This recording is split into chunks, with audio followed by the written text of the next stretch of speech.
gave me some game. He put me on game. He was like, "Look, man, you get in these rooms post basketball career."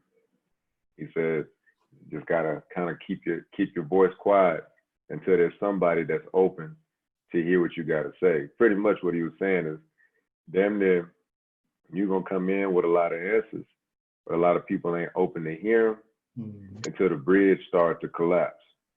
So when the bridge started to collapse, the quiet man in the room that everybody was already intimidated by to say they ass, you know what they gonna do? Now they got their hands out saying help. Yeah, what you got? Remember? You know what I mean? So it's kind of like, you kind of keep your head down, you keep hustling, keep grinding, keep learning everything around you, and you keep doing you in a way that shines beyond anything that's verbally said or validated by others. And then when it's time to have the platform to change something that's going on within the job force or within your realm of work to where you can make a major impact, it's gonna come your way. But when it come your way, you got to be 5 times prepared. You know what I mean? So you keep active, keep grinding, keep doing your thing, keep working, keep putting your notes together on where you see improvements, on where you see development, on where you see lanes that they ain't talking about, or their eyes are closed, they can't see. So then when that time to come, not only do you hit them with something fresh and new, but you hit them with some innovative shit that they ain't got no choice but to pretty much give you the throne. You know what I mean? So you keep doing what you do, and don't let the small-minded people around you stop you from being innovative, creative, and out of your genius. You know what I mean? You keep your genius sharp.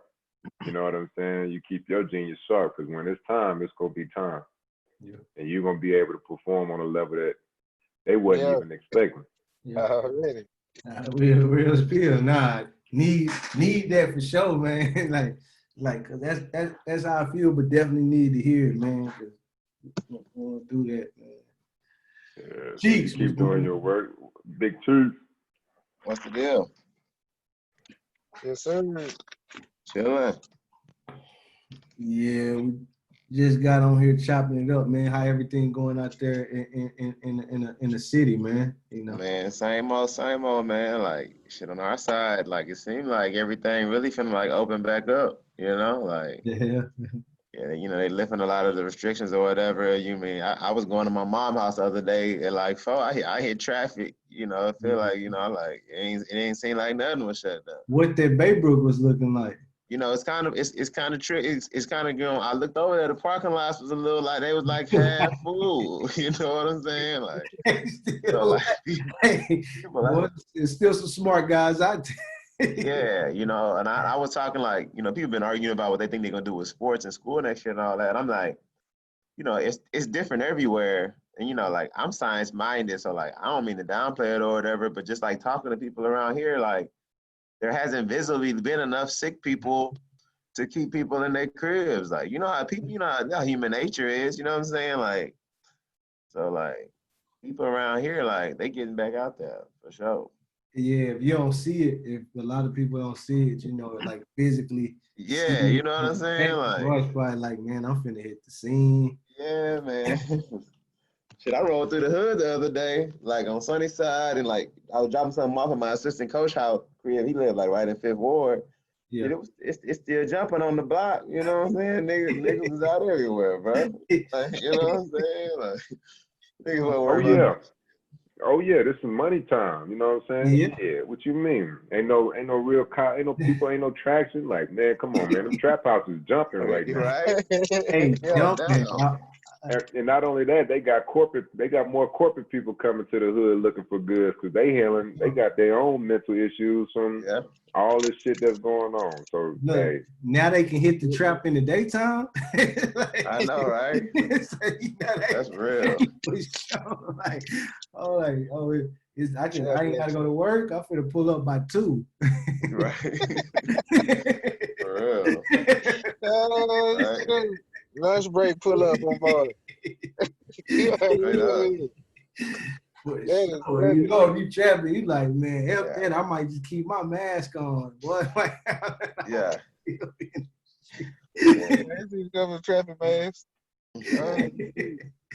TEA sent out a thing today basically saying that for certain the school year will be in the state of Texas will be different next year or whatever.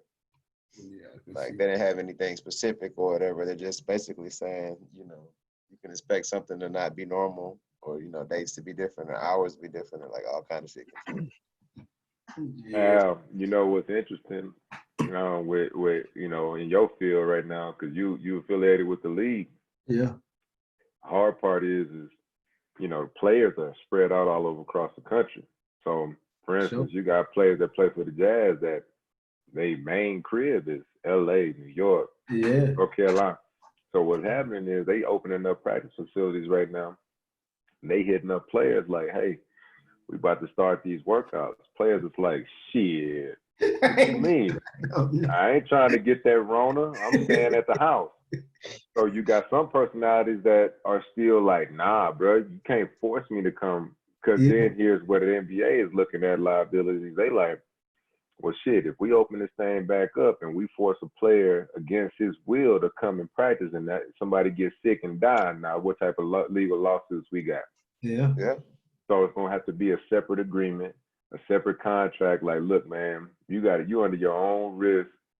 So, like, they can't find guys because you ain't showing up to practice because they like, listen, what you mean?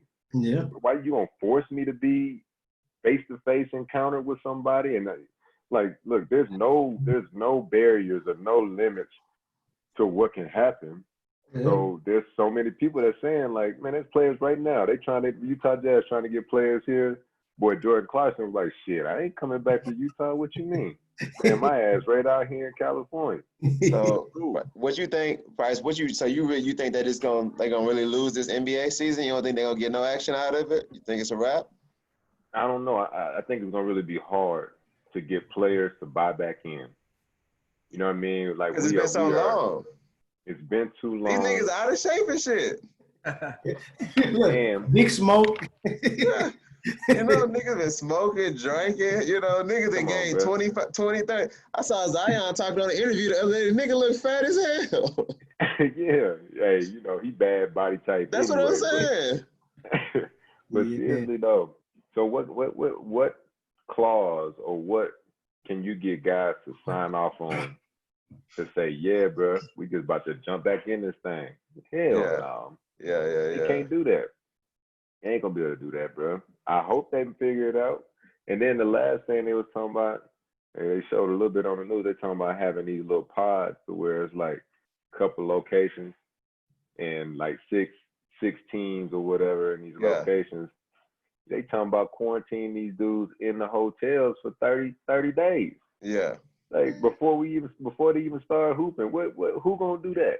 Yeah. Let me go stay in this hotel away from my family for 30 days, and then on top of that, another 30 days. That's pretty. You might as well be in prison. That's prison schedule, bro. I saw that was the proposal that was like the MLB's proposal, kind of. They had said they were gonna try to play their whole season in Phoenix.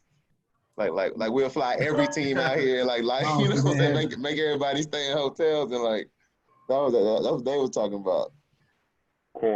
Quarantining 6 teams together in one hotel away from their family. Come on, bro. Yeah.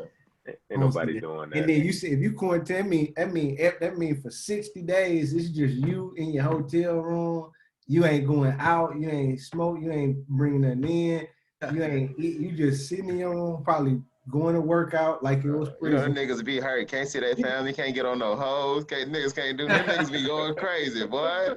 Niggas be going crazy. Yeah, bro. So I don't see it, man. I can't see it. I don't know. I just I'm optimistic, but man, hey, they gonna say. Go ahead. Aren't they supposed to be like polling? Aren't they polling them right now to see like who all in and who ain't in? Is that what's supposed to be going on right now? They're gonna get a rude awakening. I know. I mean, it seems like the old super rich niggas, like it's almost like they want to play because like a nigga like Bron, no, he only got a couple years left. Like, you know what I'm saying? He done. But like I feel like the other, like the mid-level guys to just kind of playing the, they love the game. Like niggas ain't trying to play. You know what I'm saying? Like They ain't worried Hell about no. they title quest and shit. They Yeah, don't care about none of yeah. that. You know what I'm No. saying? Like, They are not worried about their legacy, no Nah. stats, none of that shit.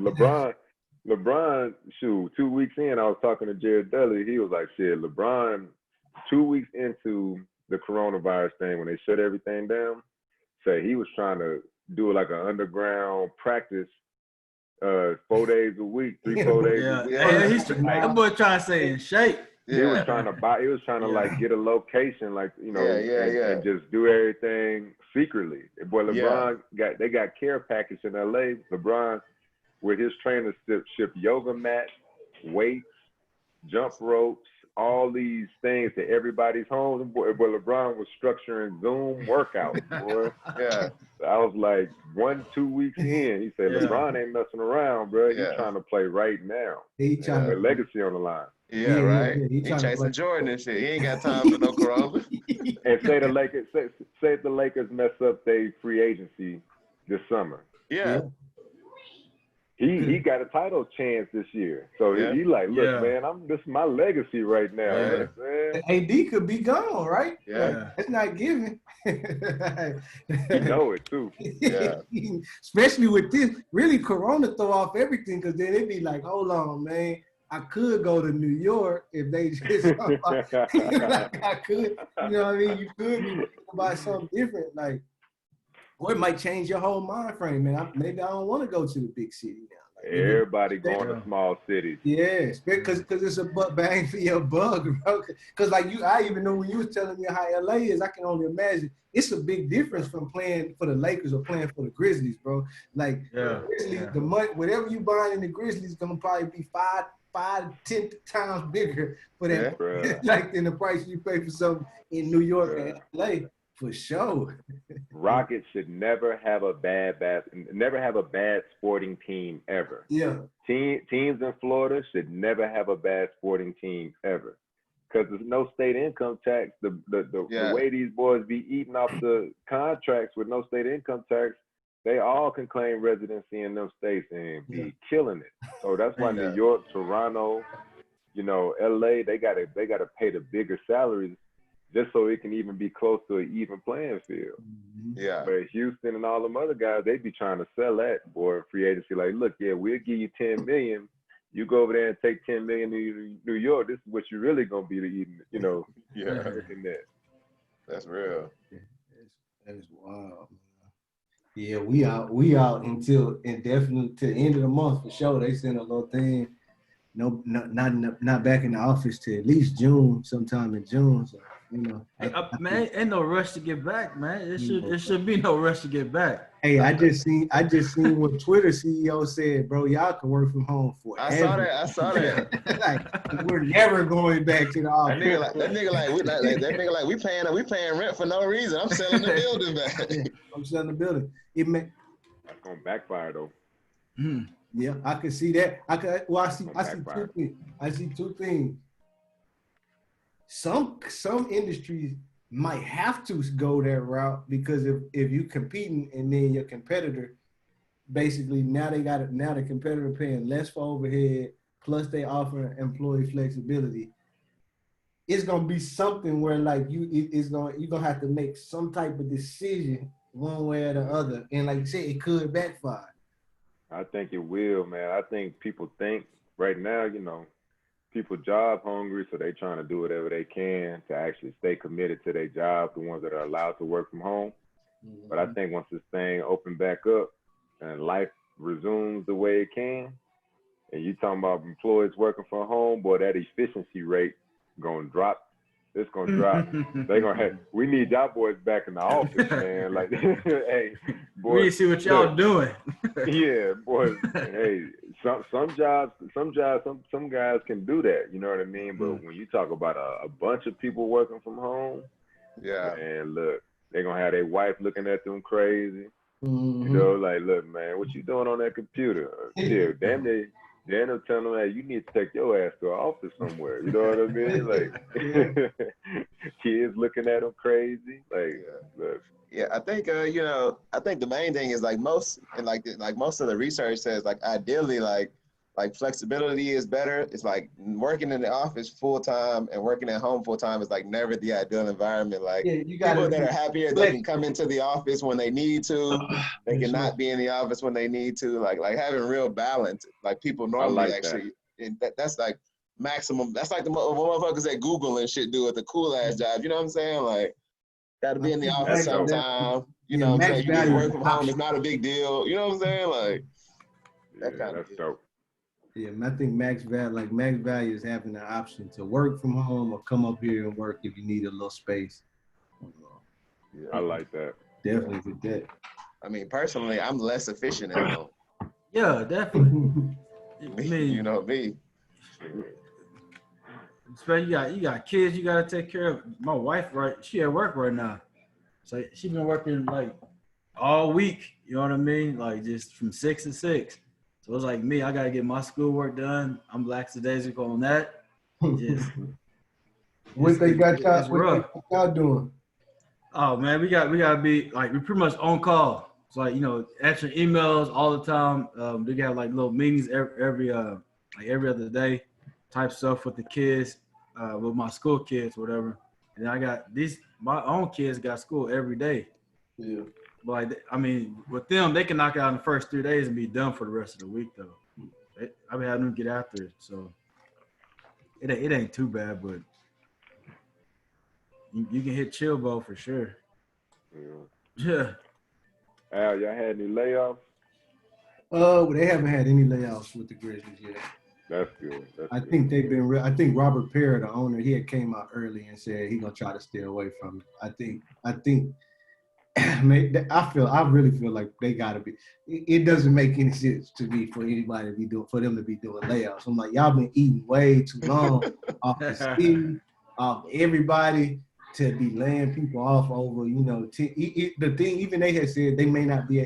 They might put a budget freeze, and there might not be any raises and stuff like that. But even that, I'm like, y'all been eating so much, man. You talking about a couple $1 million, bro? Like, I know, in the grand scheme of things, even if they lost $50 million, you got, I think the owner worth $7 or $8 billion. Oh man. Like, Speaking of the sports stuff, though, what y'all think about the NFL? I think the NFL gonna make a harder push to actually start their season and shit. Because the owners make more money than anybody else. Yeah. That the owners are big bread in the NFL as far as what their revenue split look like. So damn well, look, what they can sit up in their box, they can sit at home, they can sit on their yacht. They ain't got to be around nobody. So damn well they done got on that Zoom call, all them owners and said, shit, we gonna make these brothers play. And I feel like the NFL players make less money, so they damn near willing to do more bullshit. Yeah. Cause you know what I'm saying? They ain't up the stairs like that. Yeah, they got the worst players. Them niggas kind of crazy. Yeah, they got the worst players union in all sports. Yeah, NFL. Like they're so behind, but it's like you talking about the real slave mentality of sports. Yeah, and football is the leader of the slave mentality in sports, boy. Like, and they be treating them dudes, man. Yeah. It's documented, right? They done came out there and leaked and said what they said, and it's like that, man. That's what make it crazy. Like, that's why I was saying earlier, like, I think in the NBA it is a tad bit more flexibility. I'm telling you. And if you take away arenas, if you take away the arena and flying the games, what else do you have left for the actual league? Right. Yeah. Like, because like you said, LeBron sent all his teammates. He sent them training equipment. Right? Like, it's like some of these players got resources where it's, if that's the case, if we taking the stadium out of the equation, if we taking mainstream television broadcast out of the equation, right. Man, I might have my own underground league. Nah, what you said is real. You know what I mean? But there's some truth to that. Like, there's some truth to them brothers being like, man, LeBron getting the whole All-Star team, East and West All-Star team, and then all them boys picking another 25 players each from the West and the East. And them boys formed literally 5 to 8 teams boys host a tournament. Yeah. Oh, that, Boy, no, do them that. niggas will make billions of dollars. That's what I said. Look, They and can then charge for it on pay-per-view. We all be Yeah. buying that shit. look, cause this all came when we was looking at that Spencer Dinwiddie, he had that crypto where he was trying to tokenize his contract where he was like gonna offer value. But I'm like, man, you could be doing all kind of sports betting on that shit. You could have a full live stream. You could have people, you know, the off access.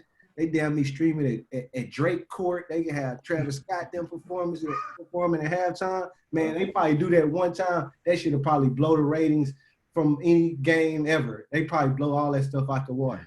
Like it wouldn't be a even, wrap. it wouldn't See, even look, blow. this is what people don't know too. Is LeBron, when he first got any type of clout in the NBA, that boy was in the Player Association meetings talking reckless. So when they had the whole lockout situation, the whole super team format, so LeBron, you know, he was like, look, man, straight up, there's 60% of the league we don't need.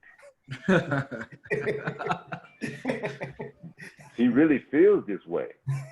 So he was like, look, man, we can form 10 power teams and do what we want.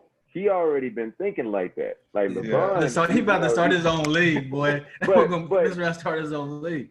But that was his thing. He was like, y'all either open up, because we knew. See, that was the thing during the lockout. We got to see the books. All that stuff that the owners were saying about them claiming that they were losing money, well, we found out real quick that they weren't. You know, the best thing, I tell everybody this all the time, the best thing that people in that realm of business can do better than anyone else is they can hide money. So you get all them owners together with all their different businesses, they can show a loss. You know what I'm saying? They can show losses. Every owner in all of sports is paying less taxes than everybody on this Zoom right now. Yeah. They good at it. They the best at it. So when they have to open up them books, LeBron was like, look, man, look, y'all better start paying us. Y'all got to open up this revenue, get this revenue up in here so players start getting behind it. That's why player contracts is steady going up. Yeah. But look, that's only this much of the pie, bro. At some point, if they open it up to here, guys like LeBron gonna be making $100 million a year. Yeah. It's gonna be $500 million contracts, and it won't touch the cap. It won't even touch the cap. But they gotta open everything up slowly. Yeah. But LeBron was like, look, man, they're talking about all these power teams. We the ones driving the revenue. Yeah. You take us out the league. What type of league y'all got? That's how he was talking. So he was like, look, y'all better pay us. Like, you know what I mean? Like, pay us. Oh, we gonna make some. So LeBron, in his mind, he like, look, man, the superstars on the team should be making $100 million. Everybody else making $500,000. That's how he look at it. Yeah. He like, and they like, dang, bro, you know, you coming at this real sideways. You know, like, God. It's so elite, bro. Yeah, like, God. But, you know, it's a few of them dudes that was really feeling that way. Yeah. So it makes sense.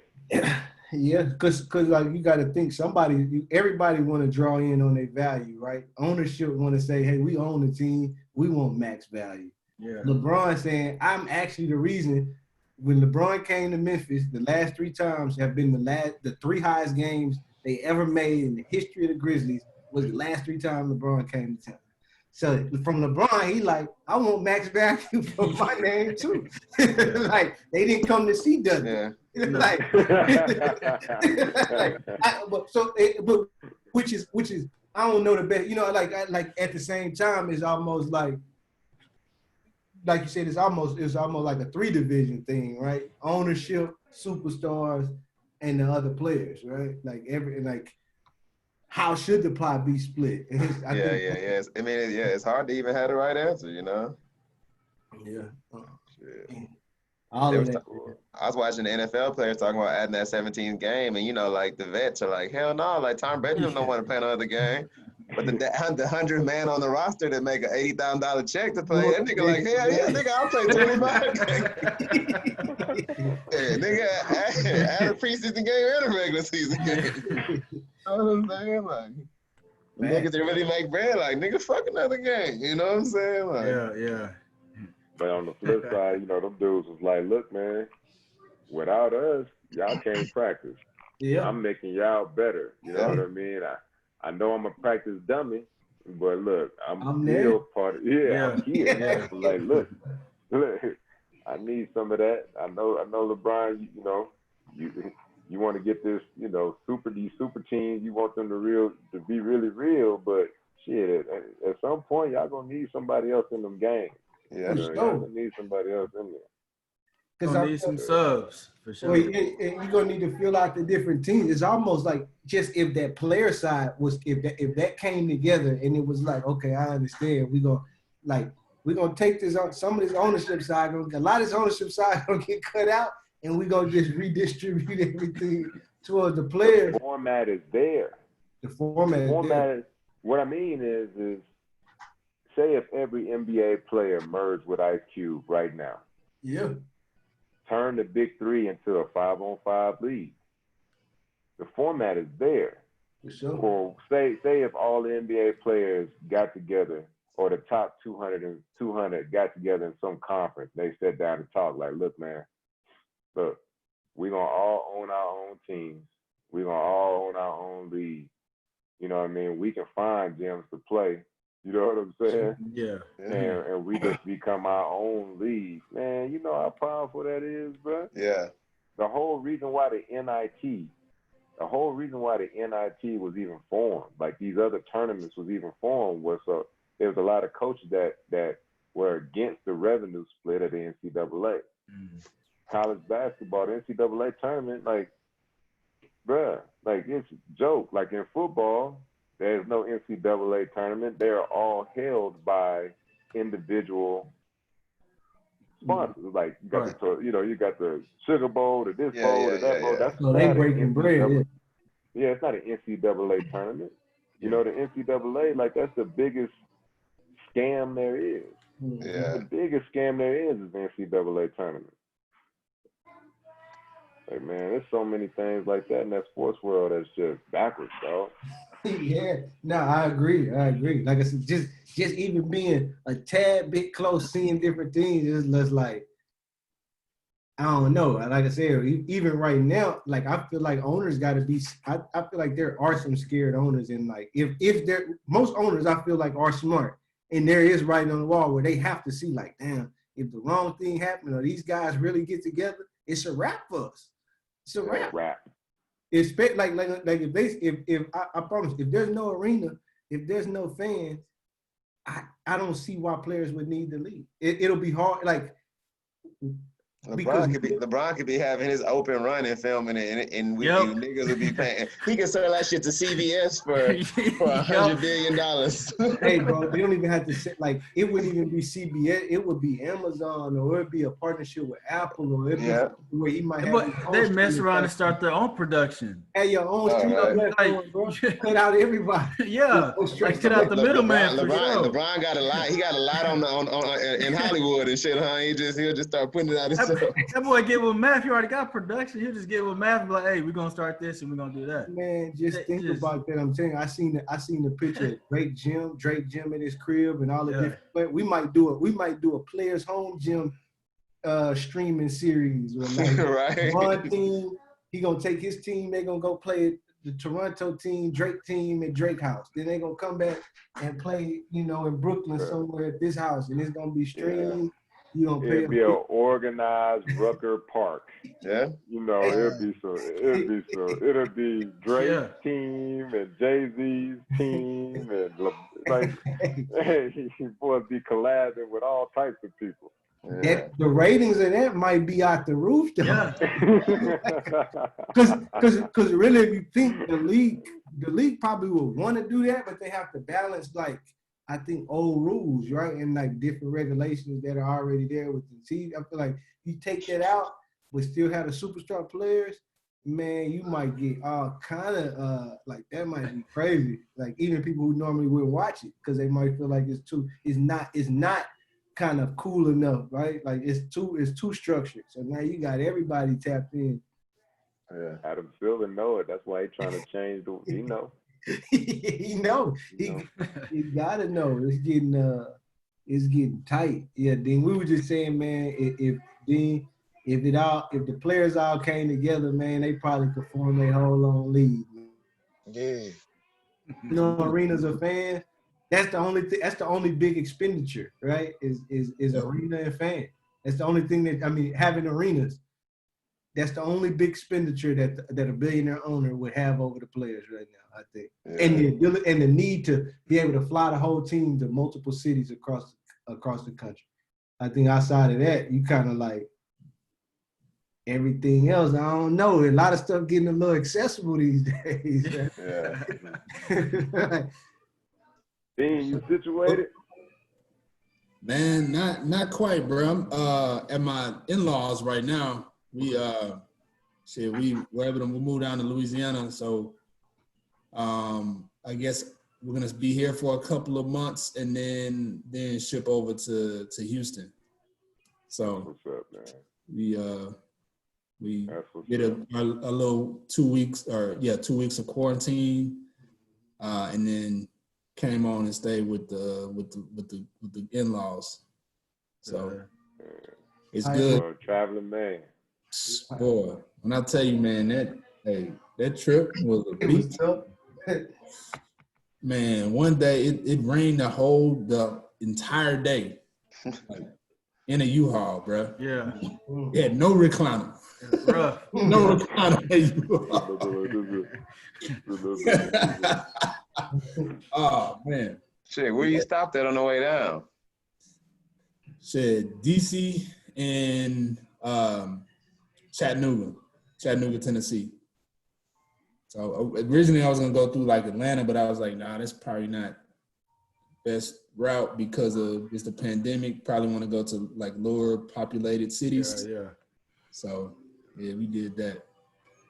So, but I'm here, man. I'm so glad I made it, bro. Like, bro, that was so stressful, like packing, doing all that, and then you gotta have that beast of a drive after. So it's like, I'm just glad that shit is over with, man, for real. Nigga made it. That's what's up, man. You made it, brother. Were the streets bad, or were it just kind of you by yourself on the road? Man, actually, my little cousin, Ron, you know Jeremiah, huh? Yeah. Yeah. So he flew up to help me move and rode down with me. I was like, boy, you must really be bored. You coming down to help me move. So, that was a blessing, bro. He came in, he really helped me out, man, and just stayed with me through. He didn't drive or anything, but like at least just kept me company while I was driving, or whatever. Yeah. So that's what's up, man. Yeah, I'm happy about that. Glad you made it, dog. Glad you made it, brother. That's your cousins coming out here for college? Yeah. I'm a connect them to you, man. He been doing a lot of school stuff, online stuff. So once he gets all that wrapped up, but definitely you know where Rhodes College is? Yeah. It's not too far. Yeah, so he's enrolled in Rhodes, and so they a little D3 school, but he's a very intelligent dude. At least he was able to play some basketball, but he's able to get a lot of like academic money from the school in order to go for free. Yeah, Rhodes is a good college too. Yeah. A lot of good stuff I heard. I think my wife's boss or a lady who she worked with at work, she graduated from Rhodes. So yeah, it's right, nice little spot. You look at it from the sky, it looked like the thing Harry Potter in school. Oh, for real? Yeah, it's crazy. It's like weird because it's like you would never know Rhodes anywhere like around Memphis. Yeah. It's kind of how Rice is, like dipped in somewhere. Like unless you go back in there and turn that corner, it's kind of like tucked in by itself. But it's nice. Yeah, we super proud of him, man. So he able to play a little bit, and then man, he said he want to major in math. So I'm like, hey, that's something to do because you can spin off of math pretty much anything you want to do, So, that's true. What's up, Herb? What's the deal, man? Y'all all right? Yes, sir. Bless, brother. Good. Don't get swole like you, Herb. Man, nah. My nigga Herb be in the driveway getting it done, boy. Hey, boy, you keep it up. Man, You keep it up, you're gonna end up looking like Kimbo Slice over there, boy. You know. All right. Just trying to keep Boy over there it. sitting up there like this here. I'm telling you. Yeah, man. Just try to stay active, man. You can't beat them. Y'all didn't y'all ain't make nobody. Did y'all make Dean host one of the convos? You on the spot now, Dean. What you got? What's I the was word? just asking. I wasn't trying to throw. I just saw his face on there, and I thought I missed Herbs and Brett. I went back and watched those. I did say on the call that I touch on growth at some point. You know? Oh, okay. We got to talking on the call. I ain't have too much. My whole thing just that was our last call, and it was about growth. It really had me thinking, man. I had looked. It's kind of like even if you're going on like even thinking about personal growth, right? It all started just looking back. Even you look back a year, you look back 5, you look back 10. Man, just think about how far you've grown, whether like physically, emotionally, spiritually, the whole nine, and like. Man, I just had to start looking at that and was like thinking like if you like just like if you're going on a growth spurt or you lifting weights or you getting bigger, you know, every day if you consistently growing, you may not see it, right? It may be like you got to look back and be like, whoa, I didn't realize that came because every day you kind of working at that. So it was kind of on the lines of, man, looking at some stuff. I just had started looking at. I really looked at my Instagram and started from like 2013 and looked up, and man, you could see like, bro, Get that maturation. From 13, like 13, it's a whole different from just looking at cat. And where I wouldn't even realize, like, I may have thought, you know, you may even think in your mind you somewhere, then look back and be like, whoa, I thought I was there then, but like see how far you was actually off. And so it's also just about like, you won't know that growth, but preparing for the aftermath for what that growth brings, right? And it may also be a spurt, right? Like even let's say like if you're growing, Ronnie on the example, right? You might say, seen Ronnie one day 5'8", he come back 6'2", right? Yeah. So we always and boys always knew, man, this boy Ronnie get that growth spurt. It's a Rizal, right? Like that. So even in our own lives, it's like, but if you're not anticipating for that growth, if you're not working towards that goal, when you get that spurt, you might not be ready, right? Or like it might just come and you might look and you might be ready. So I didn't have a specific, I really didn't even have a specific, this is my a hypothesis or a good thesis just to say, but it was just around the topic of growth and looking at my own from like beginning, like every day still growing, right? Even I feel like even from today, from last year, right? Even every day growing, going from, you know, in high school or even going to elementary. You know, we come in trying to figure ourselves out, you know what I mean? I feel like for me, I've been a year behind, right? So kind of growing up young and then people had they spurt. So even just like a growth spurt, people gonna have different growth spurts at different times, right? Like some people may grow and get to a level before you. And so noticing that and through our whole group, I know growth through everybody. Like I've witnessed growth physically, just in our lives, in our moves, right? One day I'm talking to Lewis, he like, man, yeah, I'm in JUCO, I'm at Blinn. I'm like, okay, cool, yeah. I was like, yeah, I've been in Blinn for a minute. Next thing I know, boys come out the next time, hey, we finna do teaching assistant. I'm on in Lula. You know, I look up and boys done just shot up. Like, but I feel like that's how growth happens. You keep steady, then all of a sudden when you look at it, the spurt is really wide. So I think we keeping that same mindset in everything we doing, just whether that's being better, like we said, better fathers, better men, better friends, stuff like that. Just staying consistent. Then when you look up, next thing you know what I mean, the growth is exponential. So, and that too. So that'd be the other thing I'd add about growth is just looking for ways in everything we do for that exponential growth or compounding growth, right? Like things where not just something that's gonna be short term to get me, but okay, I took it slow. Every time, I don't know, has anybody ever seen that little thing where it's like, would you rather have like 500,000 now or the penny that double a day? You know what I'm talking about? Yeah, definitely. Like that same concept, but in all the moves we make in life too, right? Like, so the first years, okay, we had a little bump in our salary. We kind of did this first couple of years. Okay, the next year, I went from 30, 35, then the next one I'm 45. Okay, I'm 65. Okay, now I moved up, now I'm 95. Now, just if we think in salary, like the further you go up, if you progress and find a way where as you get further down the line, the next step is larger, right? Like that type of growth is really what we're thinking, that exponential growth, and seeing that in life too, right? Like whether it is, like I did pretty good this time, next time I did doubly better, but as you double, it just gets bigger. So just looking at that exponential growth, ways to continue to grow, you know what I mean? And so that was kind of my part. I'm gonna pull up something too. I found like did find a good Bible verse earlier that made a lot of sense too. But also just open up if anybody has some growth thoughts, just ways to continue our growth. How can any insights to help with growth, period, whether it's physical, spiritual, mentally, the whole nine. Yeah. I also think like when you think growth for me, and maybe some of y'all too, when I think growth, I think maturity.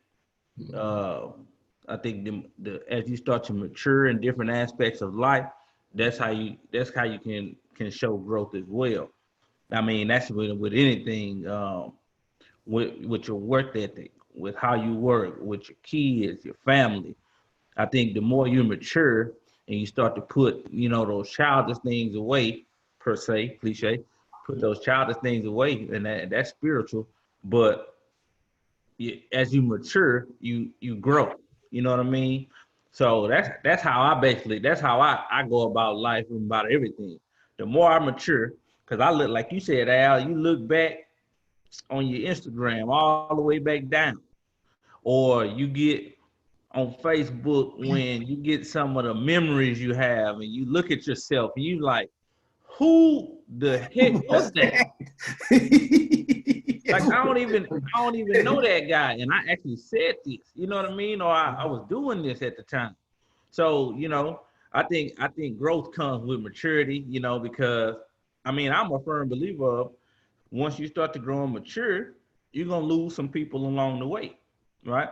You're gonna lose some people who, you call friends. Those your friends become those guys who are really just associates, right? And then as you mature and you grow, you don't go to the same places anymore. You don't do the same things anymore. So you find different ways to build yourself up, and that's how you start to accumulate growth in different areas of life. So with maturity comes growth for me.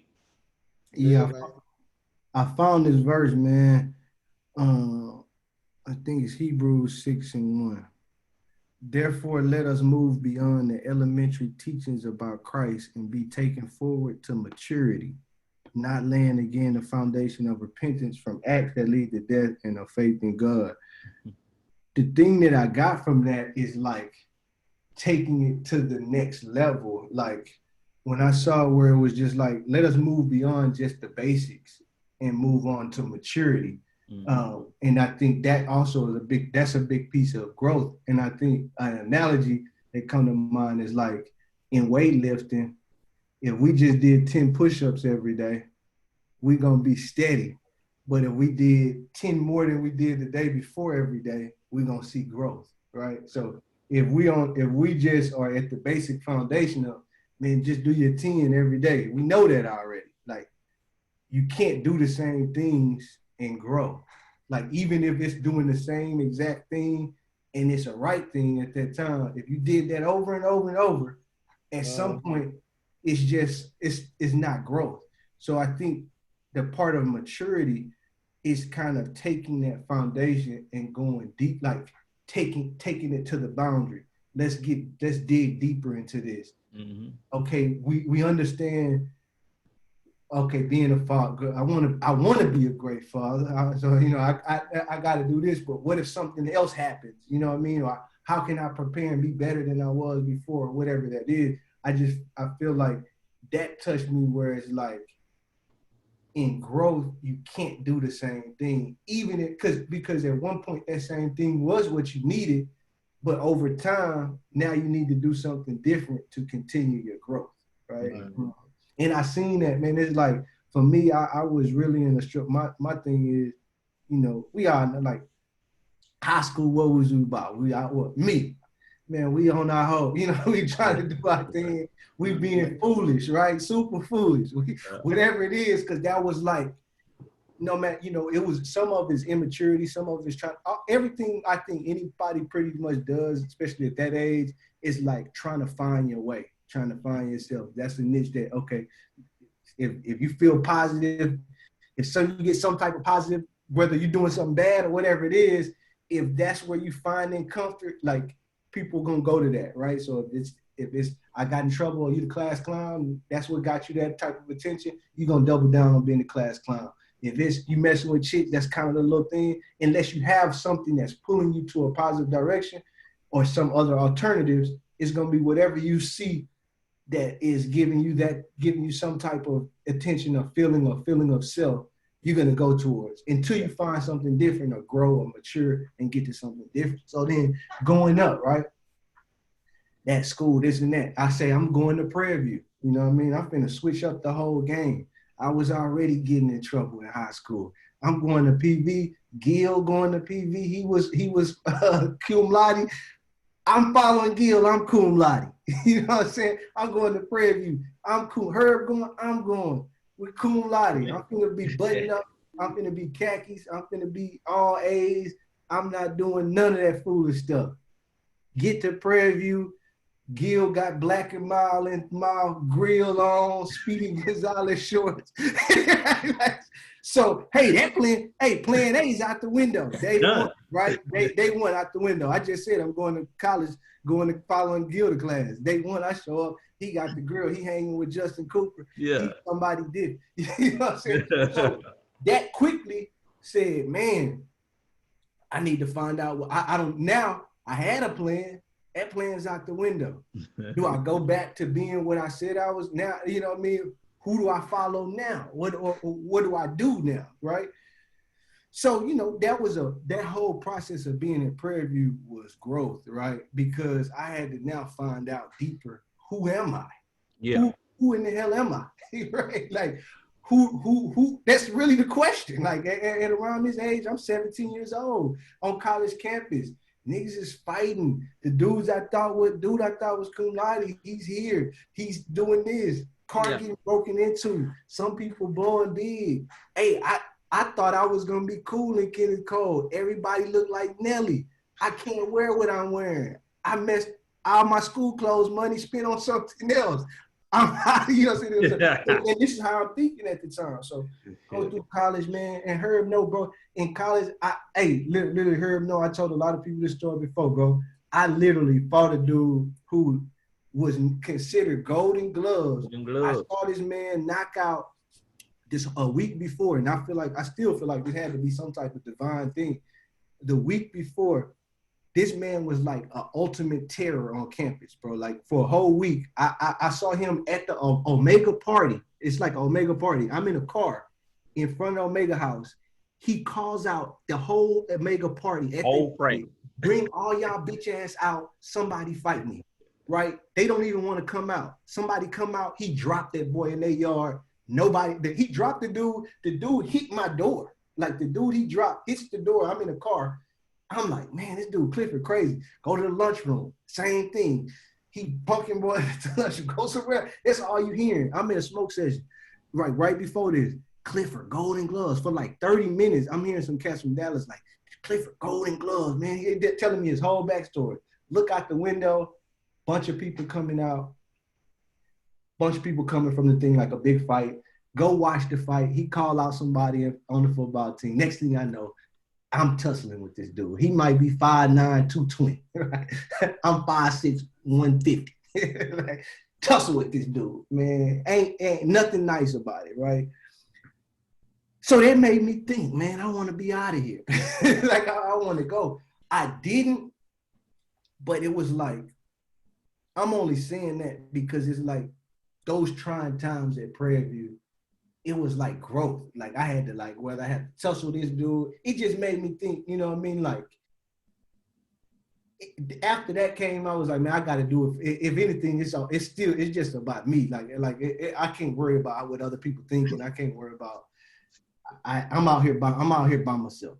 It's like I got to figure it out, right? Like Herb went to Sam. I feel you. I wanted to too. If I had if my sister hadn't graduated from Prairie View the year before and had went somewhere, I would have been too. Yeah, man. I'd have been gone. Because I feel like for you, that was the 100 best move that could ever be made. It was that was the move I had to make. Because again, them same cats, them same dudes, I got caught in the middle of some bull crap. Like, I was like, what am I doing here? And you know, but I left, went to Sam, and that was the greatest thing that ever happened to me. You know. Yeah. And so we made it out of PV, right? I went. I was working. I told y'all the story about the school. I graduated from Prairie View. Everything happened good, man. I started one summer while I was in college. Matter of fact, sophomore year after this happened, I went and stayed with a dude from Dallas off campus. The first day I move in, they have a Dallas meeting with the dude, like everybody from Dallas. They have a Dallas meeting where I done moved that off campus. Like, just had to fight the ultimate Dallas guy. The first day of the second semester, I wake up, go look in the living room. It's every person from Dallas on campus in the living room. So that whole thing was a tired time. That summer ended up, man, really getting spoken to through Christ. Got saved that summer. We did me, Herb, Rodney Palmer.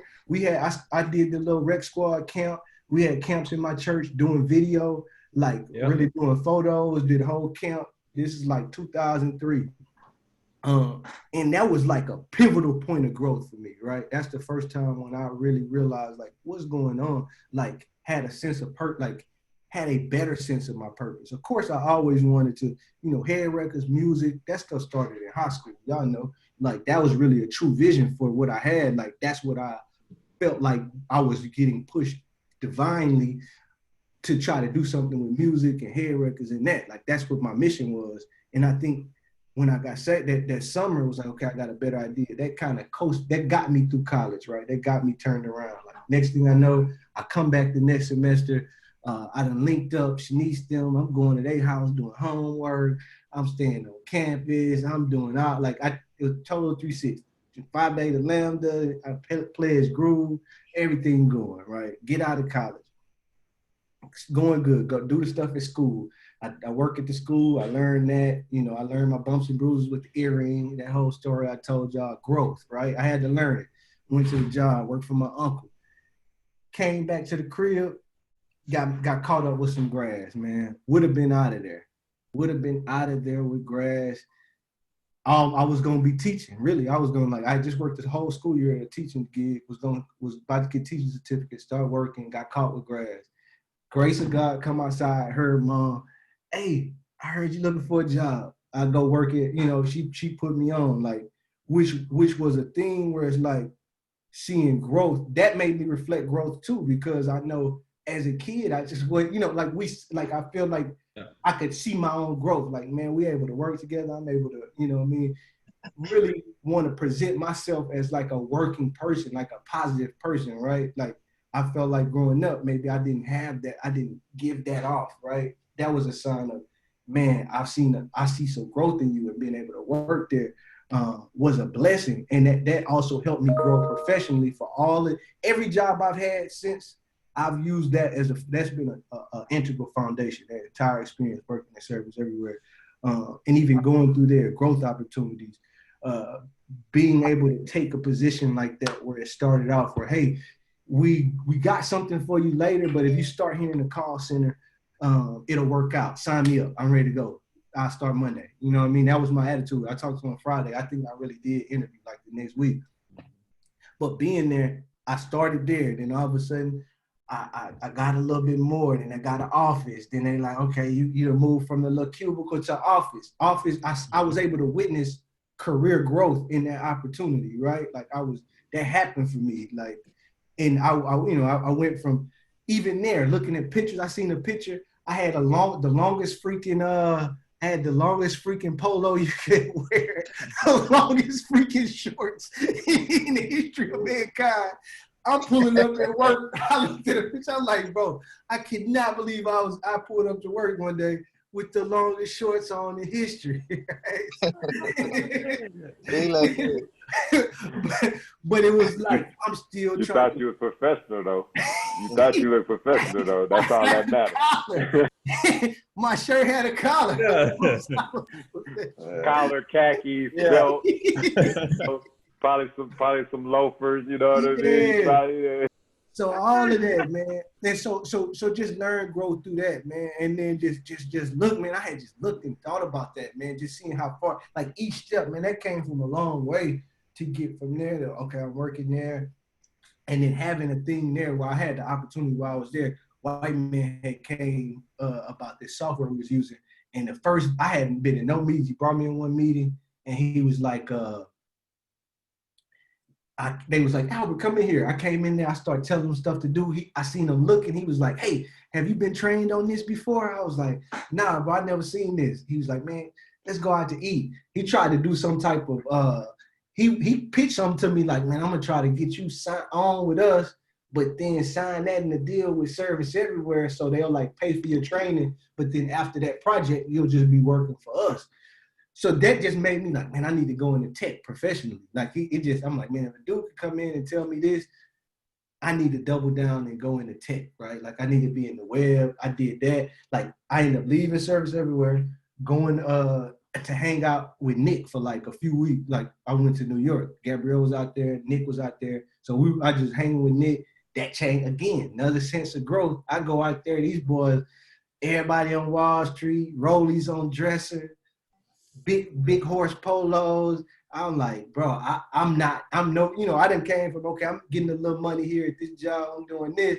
And then I see some of the stuff that they doing from a growth perspective. I'm like, I got a long way to go. You know what I mean? I got a long way in growth to go. But I did learn a big thing was just like, man, find out, it was more along the line, like pick something that you want to represent for your career, who you are, right? Like if you're in the web, say you're in the web and go all the way into that. Like that's literally what one of his homeboys told me. And I took that, went back to the crib, same thing that summer, working, trying to find, like really trying to get in the web. I was working with Ben. Ben had did a little time in the league. He started doing camps, doing websites for him, trying to grow that, just grow everything there.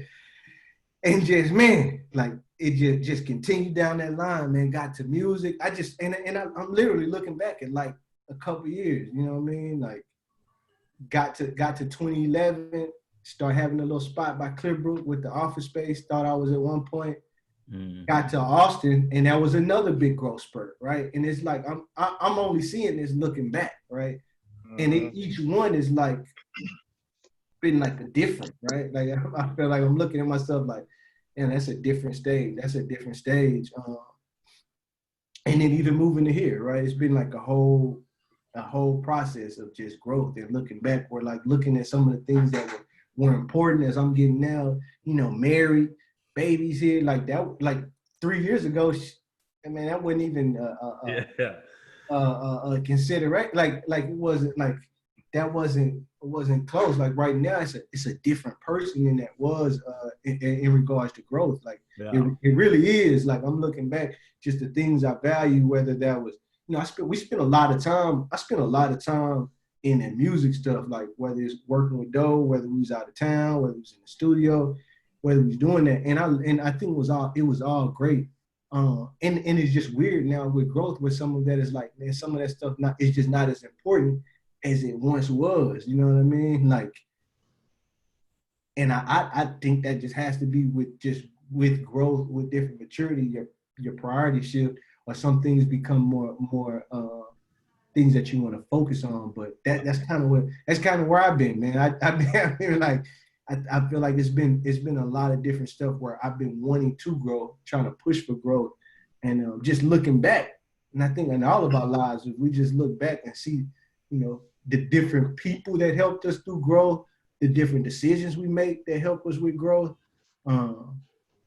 it's just there. You know what I mean? I don't know the exact words, but that's just how I'm feeling right now. Just One thing that Hughes just made me think of, I listened to the Terry Radio Hour. It's like, it's a good podcast where four genius people talk about whatever their genius is about or whatever every episode.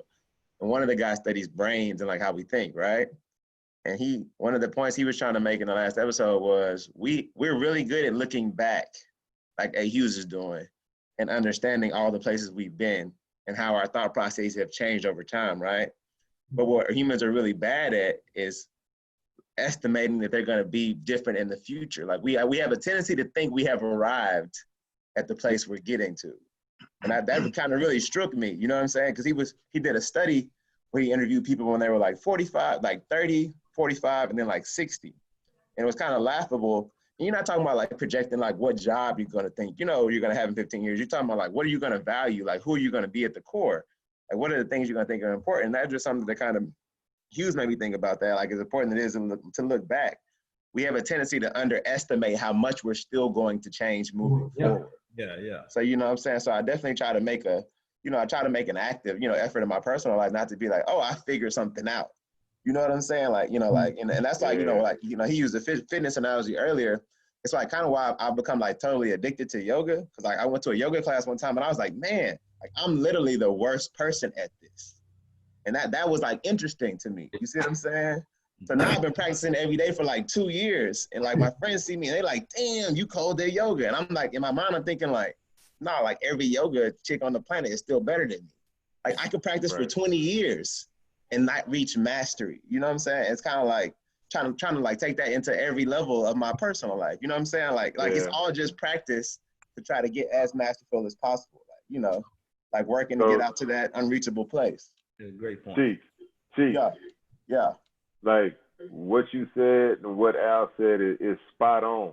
So like you tied it into, you're talking about growth, right, Al? Mm-hmm. And Chief, you transform growth into a process of learning, right? What I mean by that is you're talking about yoga. So a great book that needs to be on the list is The Art of Learning, because The Art of Learning is great.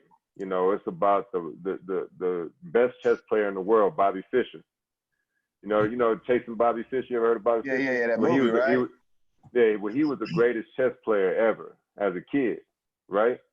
So the book is based around him, but what people don't know is that chess like consumed his life so much that he needed to do something like what you're talking about, Chief, which was he tried and started practicing Tai Chi. So he walked in Tai Chi day one, just like you, Chief. Day one, Tai Chi, literally knows nothing about it, but it was something that could consume his mind that could allow him to continue to grow, continue to learn, right? Brother took it to a whole nother level and became #1 in the world in Tai Chi. So his whole book is telling you exactly what you just said. Yeah. You really don't, you can never say you figured out yourself. You can never say you got to where you think you were supposed to be, because there's still room for what Al is saying, which is growth. Yeah. Which I've shared this with Cheeks. I've shared this with Sykes. And the internal part of me has been trying to grow without basketball. I'm being 1000% real. And I had to, what my brother-in-law does I had to remove a lot of my attachments to the perceptions of how other people view me. And that is a vulnerable statement that I'm sharing with my brothers, because now I'm able to talk about it. So what I mean by that was I wasn't growing internally until I was able to remove my attachments and my programs of what other people's perceptions were of me, right? So that led to me writing. And it all came back to what we're talking about. And I created this wheel that, like I said, I shared with Chiefs, I shared with Sykes, and it's kind of intimate to me, but y'all my brothers, and I'm able to talk about it freely. I've been writing on this topic just to myself. It's like a conversation with me and God that I've been having, and I've been putting it down on paper about removing my attachments to certain things and really feeling what that feels like, you know, to really walk in this growth path. And why does this continuous cycle never ends? And I created this wheel, and it starts with, if you can envision this in your mind, it starts with time. So if you create a circle, and the circle has arrows that's going to these words, and it forms a circle, time is at the top. And I wrote that time equals growth. So everything that Al, you just talked about, you were able to grow with time, right? And with that time, you gained not only knowledge about yourself, so time equals growth. Growth equals knowledge. You got knowledge on the world, knowledge about yourself, knowledge about your purpose, right? So time equals growth. Growth equals knowledge. Knowledge then ties into clarity. You get some sense of clarity of what it is you're working towards, right? With time, with growth, with knowledge, now you got some clarity. Now that clarity ties into peace, because the more you learn, the more your soul becomes peaceful. Because we all out here fish out of water trying to figure out what our purpose is, what our walk looks like, what the end journey is going to be, what tomorrow is going to be, right? So you go time, you go growth, you gain this knowledge. With this knowledge, you get a little bit of clarity. And with that clarity, you get this overwhelming of peace, right? And then that peace ties into love. Now you're able to love yourself and love your walk and love your journey, because that peace is set in. And then that love ties right back into the word time, right? Because it takes time not only to love other people, really love them, really to feel love, but to love yourself and to love the path that you're on. And in the center of that circle, that's your personal truth. That's your glue, that's your nucleus. So for me, my nucleus is God, right? So God is the center of that time, that growth, that knowledge, that clarity, that peace, that love. And it's like a spiral, bro. Because we all, like you said, at different aspects of our life, all of us are gaining a little bit of knowledge, a little bit of clarity, a little bit more peace, a little bit more personal love, right? But it's at a different time. Everybody's timing is different, and it never ends. That's why it's in a circle, because it is a revolving, continuous process while we're growing. And then at the top of that, if you want to type path, if you want to type journey down into that circle, you can. But literally, it just keeps going. And you keep on leveling up. And Herb said something that was real cool, which is true. Herb said, when you start to make these changes, your circle kind of changes a little bit. You have to leave certain people behind. And I talked about dimming your light. See, because people can feel vibration and feel energy. Every time I talk to Al, every time I talk to any of y'all in here, your energy and your vibration is, you are still the same. You're the same person, but your awareness and your growth is pouring out. I can see growth in all you brothers, and I pray that y'all have seen growth in me, that we can all see growth in each other, right? But there's people who don't like to see that growth because they in a different part of that circle. They still trying to gain some clarity and some peace and some self-love for themselves. So when they see somebody else raising their level, raising their energy level, raising their vibration, raising their spirituality, growing, they trying to dim your light. They're gonna try to pull you down. Yeah. Because they don't want that light to shine. So like like you said, sometimes you do have to and it doesn't mean you let them go forever, because at some point on their own time and their own walk, they gonna vibrate higher, and then they're gonna come back to you and they're gonna thank you. Yep. They're not gonna actually thank you with their words, but they're gonna thank you with the energy and love that they pour out to you the next time that they see you, because there's something that rubbed off from you to them. Like you said, Al, you said it. There was something that rubbed off. When you got to New York, something rubbed off on you, right? Mm-hmm. Something rubbed off. That all happens to all of us. Yeah. And that's the beauty of this. Everybody's walk is perfect, dog. It's different, but it's perfect. And it's real. And it's just this cycle. It's not a battle with ourselves. Yeah. It's just us learning. You know, we growing. So I love this topic. I love what you said, Chief, because it's so spot on. Al, I appreciate you sharing that, because that's a true testament, and every brother in here has a true testament of their own personal walk to where they can say the exact same thing. And we still in the middle of that. We still somewhere tied in between that circle right now, right? We still moving, but it gets beautiful and it gets more amazing with time. That's why I love talking to old people. You got to. Because them old people, brother, they done been through that circle on their own path way more than we have, right? They done seen a part of the phases in their own personal walk in each one of us right now. And they can give you them simple phrases. They can give you them simple little words that kind of make your life that seems so crazy, all of a sudden you be like, damn. You know what I'm saying? So then you look back.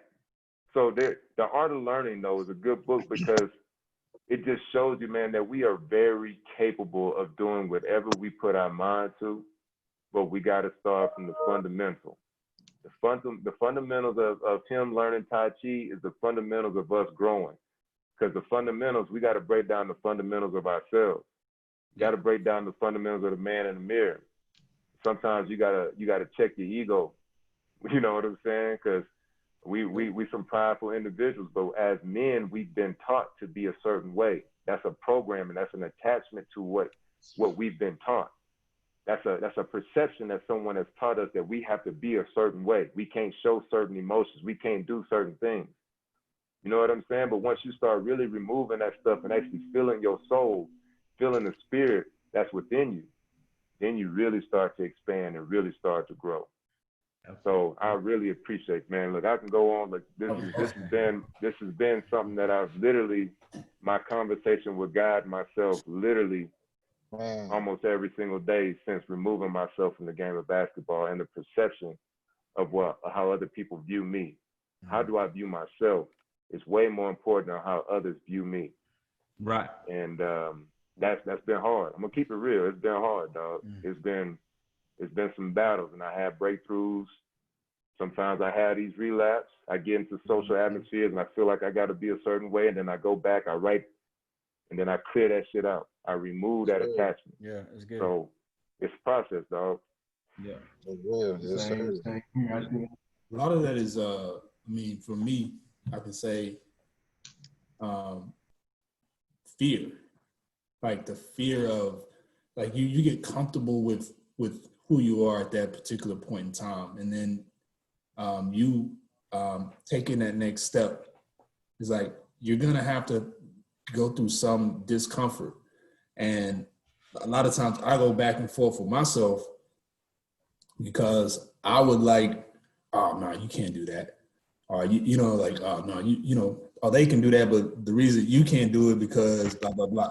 You know what I mean? It's like you kind of psych yourself out. Well, I kind of psych myself out and are fearful and sometimes fearful of like taking that next step. And it's just like being able to get past that and get over that and understand that it doesn't matter. Like what Ronnie was saying is like, it doesn't matter how other people perceive you, is how you perceive yourself, and what things you need to kind of block out in order to get that breakthrough. And that's just something like I deal with on a day-to-day basis, and just like trying to, you know, like take my journey and not have other obstacles or outside obstacles interfering with that. Yeah. And like you said, oh, go ahead, Price. Oh, well, like you were saying, what Ronnie was saying, and then it's like looking at yourself in the mirror and letting that ego go. You know what I mean? And when you said Dean, it just made me think about something when you talk about fear. And one thing that, and I hope this can help me, like when an old school guy, man. This guy was 85 years old, man. And you know, when I was going through my whole transition of, basically transforming myself, because I did remember what Al said, you know, I was 30 years old before I got saved. You know what I mean? And I was doing all kind of, because my ego was in the way. But prior, because I felt like, you know, like Ronnie was saying, I'm supposed to be this kind of way. I'm supposed to be this guy out here doing all this foolishness. And I was letting it affect my life. And this old guy he said, fear. He was like, Herb, what is fear? And I was listening to Dean. He was like, okay, fear can be two things, right? You can forget everything and run, or you can face everything and rise. And that really stuck with me. Cause I'm like, well, dang, I ain't never really thought of it like that. Because a lot of times we get fearful of things, we do kind of sometimes back away, or we just run away from it. Like, oh, I can forget about it. Or we can just put it in our face. Like Ronnie said, he was battling with, like, in social settings, I gotta be this kind of way, like, you know. So for me, that was one of the, I carried that with me, you know, because I had a big fear of losing people, like. But then I once I started to mature, grow, get more into that word, I'm like, hey, I'm gonna lose some folk. See you. You know? I'm trying to be better. Yeah. I'm trying to be better, and I can't be better with you. It ain't that I don't fool with you. And like Ronnie said, eventually you'll and I've seen this time. Right. And I personally have seen, yes, I'm not gonna sit here and say after I decided to commit myself to be better when I got saved, when I was, you know, I was 30. Now I'm gonna be 37 in July. Now it's taking some time. This wasn't easy because, you know, those people still try to pull you in, still do this. But I also can say as a testament that I've seen people that that was in the past, but now when they see me, it's a different respect. They give me a different respect. They ain't gonna come asking me. I'm transparent. They ain't gonna come ask me where they at, her, where them, you know, like, bruh, now I'm married, I got a wife, I got kids, you know, I'm a dad, you know, I'm not out here doing all that. I'm not chasing women and chasing skirts and stuff like that. So, and then the same old man, and this is a guy that go to my church, you know, he's 85, and he told me this, you know, you got to always look at yourself and be honest and be real about the things that you do. Because, of course, you know, old school cats, they got them saying, he was like, whatever don't come out in the wash, gonna come out in the ring. So, you know, I was like, man, that was a good one. But I'm like, man, you know, that makes total sense. Because you can wash yourself and like you showing you, but if it's not all, if you haven't gotten rid of everything that you know that hinders you, it's gonna come back out because you're still holding on to some of those things. So that's what I try to live by and think about. Cause man, like, and then again, it all comes from growth. Like to me, that's supreme growth, you know. And when people see that, it rubs off. And Ronnie hit it on the head because that's how I look at it. Like, those people will come and meet you there. You know, they're gonna eventually see how you move, and you doing that because, hey, you care for them too, but you want them to see where you are. You know what I'm saying? Because I believe in loving everybody where they at. That's where you at right now. Eventually, you gonna, you know, all I can do is share myself with you. You know, I'm not trying to force you to go a certain way. I'm not trying to make you do anything. I'm gonna just show me through my actions. You know, you know, it's different. It's just different, man. Like, and you get a different respect. You know what I mean? So, yeah, man, that's good. That's a blessing, man. Yeah, that's real. No. Yes, sir. I know. Go ahead, Dean. Hey, so are we gonna do the book group? We doing Think and Grow Rich? We starting off with that? I think that's it. We might have to have some deadlines and some parameters. Hey, I read the foreword, man. Oh, well, that's why I had asked. You know, I know y'all busy niggas. Y'all need deadlines and shit. So y'all let me Hey man, y'all let me know. I'm in chapter 3, man. Y'all just Talk about. First off, Chief, it ain't too many brothers that be reading a book a day. Like, okay, like you need to slow your roll a little bit. We'll tell you the day before what the deadline Hey, is. let me We'll have know, our bro. own chat. hey, see, Let me know. I'll be fresh. I have it on my front burner. I have just read it. Man. But we know we used to walk through that living room and see Miss Edie reading, man. Yeah, you on a different level. Hey, 3 in the morning. We thinking we coming look. back trying not to smell like grass. Miss I Edith, know, right? she vacuuming. She in there vacuuming and then she on the couch reading the book. We like, Wide awake. Wide awake. She done definitely caught us smelling like grass multiple times. A few times. A few times, man. A few times. She told that boy Brian, shit, that ain't no damn cigarette burn. That's a weed burn. Yeah. We was all hemmed up. I was like, please don't tell my mama, please. All right. But, yeah, man. Right, but right. no, this is what's up. What's the name of the guy you said, The Art of Learning? Yeah, I screenshot it. Okay. Yeah, The Art of Learning. It came right up when I Googled it. Heard the dude's name is Joshua Watkins. Yeah, it's a good one, dog, because he tells the story really well, but it also just, the whole grand scheme of the book is just showing you, like, man, there's no limits to what we can learn. There's no limits to what the human brain can do when you dive in at the beginning and stay active, man. Yeah. So, Chief, that was a message more to you. Like, you don't know, you might be bending over and doing all types of stuff. We gonna see. Boy, Chief gonna be doing all types of crazy stuff. We gonna see, man. Hey, but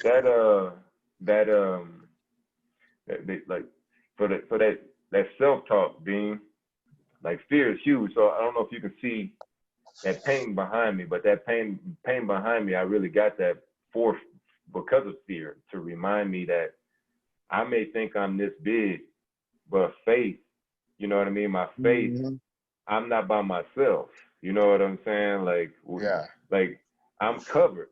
You see what I'm saying? Like, you see how big the shadow is behind that little guy. Like, he's covered. So it's a community of brothers. That can mean multiple things. It can mean God. You know what I'm saying? It can mean all these things that is just much bigger than you. So if you start stepping, knowing that there's something bigger than you behind you, supporting you, it wipes that fear away, because we all know that fear and faith don't coexist together.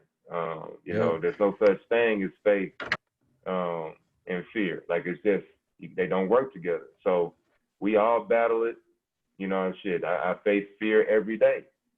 You know what I mean? And majority of the time it goes back to my self-talk. If I'm talking fearful thoughts in my head and I'm repeating it to myself, then the outcome is gonna be probably something like that. If I'm talking positive outcomes, if I'm putting that out there, if I'm meditating, I ain't talking about, sitting Indian style with your fingers. I'm talking about just thinking, meditating, breathing, like breathing, bro. Just even focusing on your damn breath. That's the beautiful thing about yoga. It forces you to breathe. And you just, your anxiety levels, I'm anxious. Y'all know I'm anxious. Like, I can't sit still. So if I can't breathe, then fear, if I'm not breathing, fear gonna creep in. And it's gonna creep in my family life, my work life, my friends, my brothers. I'm a fear that like Herb said, I'm a fear that I'm losing my circle. But that self-talk, is positive, man. Gotta stay positive, brother. Yeah, knowing that you already covered. Knowing that, you know what I'm saying? knowing that God already got you, dog. Jeremiah, it's already there. For I know the plans I have for you. Plans to prosper you, plans to give you a hope and a future. You know what I mean? Like that right there is that's my saving grace. That's my saving grace, is relying on that one scripture when I get fearful. Like, man, God already got this covered, man. I just got to trust it and walk. And if I fall down a hole, guess what? He's going to hand me a rope so I can climb up out of that thing. That's the big thing about having faith, man. Like you say, faith and fear can't coexist. And then if you keep in your faith, you got to work at it. It's hard just to be like, because again, faith without work is dead. So if you believe and you have faith, like Roddy was saying, you got something bigger. That's why, like, I look at this group, like, this is refreshing for me. You know what I mean? Because we need this. We need, because I'm a firm believer that us, especially as Black men, we don't lean on each other enough, because we do the same things, man. We go through the same stuff, but we don't talk about it. We programmed not to. We're programmed not to. And we hit there and say, Black men, you got to be certain ways. Yeah, like I said, you can't say, well, I'll figure it out, this and that. Like, man, that is stressful on people, you know what I mean? So you have to have an outlet. You have to have people you can call, people that can hold you accountable. As cliche as they try to make it, but I believe in, the iron sharpens iron. That's real. Yeah, that's real. Yeah. Real thing. You know what I mean? So, because I personally feel like, even when you're at home doing your everyday, all of us in here, and Al soon to be Cheeks, gonna be one day, just being over kids, having a wife, you know what I mean? You as a man, you still have to be that shot, like, like you have to be that leader and protector of your house. So sometimes you can't, you have to be vulnerable at some point, because all that pressure does come down. So you do have to have an outlet and have somebody to talk to. Like, hey, man, listen, man, I'm struggling with this right now. How did you handle it? Or whatever. So, whenever that stuff comes, man, you got to release it. Because I do it often. I shoot a text. Man, listen, man, I'm going to be falling, man, old lady in here tripping. I don't even know my wolf. But I think I did. I don't, whatever. I'm just, but you got to have an out to that stuff, man. So, and like Price said, because we were all so conditioned to, you got to be like this. You gotta act this way. No, you don't. And again, once you know that you have that covering, it makes it a lot easier. So, yeah, man. Appreciate that. Yes, sir. All walking together, dog. All walking together. Growing on purpose. Yeah, we growing on purpose, though. That's all that. Yeah, I'm telling you. We back at it next week. So, Yeah, Dean. Hey, it's your Dean. message, baby. so we can come up with anything. I can come up with anything. Yeah, whatever you want. And you can talk about roads and bridges, boy. We don't care. I'm gonna do some thinking, and I'm gonna text the group. For sure. Sounds good. Yeah. I appreciate this, fellas, man. Really, seriously, Al, man, thank you so much for coordinating this and sharing all these words. Everybody, man, I really. Yeah, I know. We appreciate y'all. Yes, sir. Yes, sir. So first, does everybody have the book? I got the book. So I got Which book? I sent a link. If you didn't, I got the book. To the free book for sure. I got the book. Everybody, D, you got the book up there? Let me go and download that thing. I sent it to you twice. Like I got it. I'm gonna do it tonight. I'm gonna do it tonight though for sure. Wait, All right, man. give me 1 second. Yeah. I'll tell you if you don't want to order it, cause I got another. Hold on, here it is, right here. Hold on. It's a site called archive.org. Yeah, they did. We got the free PDF. I sent a link in. Yeah, he sent it. Free PDF download. It's free. If you got the Kindle app, just add a PDF to your Kindle app. You can do that. Like Man, everybody ain't tech savvy like you up there, bro. You talking about ABCs and PDs, Z's, and man, look, bro. I'm terrible about reading online. I just don't do it well. Yeah. I got the paperback. Yeah. I got the paperback, bro. I might order the paper. I ordered the paperback too. I got the paperback. So, So chapter a week? I mean, we might be. If we doing that, we might be like gonna need to be on like 3 right now. yeah, bro. We should probably. I don't know how many chapters in the book, but man, we should at least get. I should say we should at least get. I mean, come on, brothers. Come on, man. Come on, brothers. Look, come on, brothers. 10 pages a night ain't rough, dog. I mean, no, we can do that. What I'm supposed to have how many? What I'm supposed to have read by next Tuesday? That's what I need to know, Chief. Oh, okay. I thought y'all had said it. Good, man. So you tell us, man. You push the club, man. Go on, tell us, man. I ain't gonna lie, brothers. I'm almost done. Oh, shoot. You probably could be. It ain't that long, right? Yeah, it's not. What about 4 chapters? I mean, like I said, I'm gonna let y'all. Price said he almost finished, man. It's only 254 pages.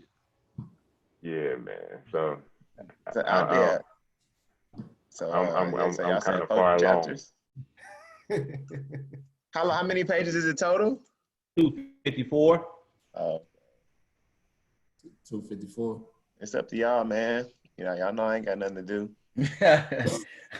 Hey, I'm like, if you tell me, if you say, hey man, next week, you know, man, let's just get 3 chapters by next week. Can we do 3?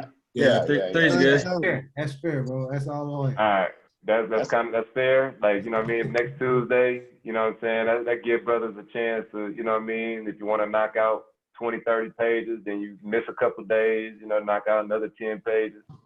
Let's just set that as a goal. Chapter 3. Three chapters, man. 3 chapters by next week. Cool. All right, that's a bet. Let's do it. All right, man. All right, love y'all, brothers, man. Love y'all too, man. All right, y'all, man. All right. Peace.